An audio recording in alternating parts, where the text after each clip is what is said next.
Merhaba arkadaşlar.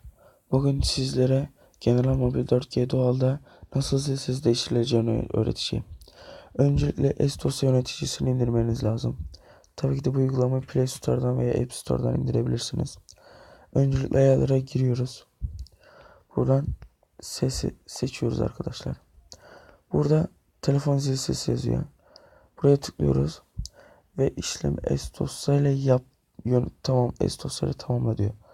Yalnızca bir defa seçiyoruz arkadaşlar. Yapacağınız dil siz hangi dosyadaysa o dosyayı seçiyorsunuz ve düzeliyor arkadaşlar. Arkadaşlar bu arada YouTube'a yeni başladım. Lütfen abone olmayı, yorum yapmayı ve like atmayı unutmayın. Görüşmek üzere.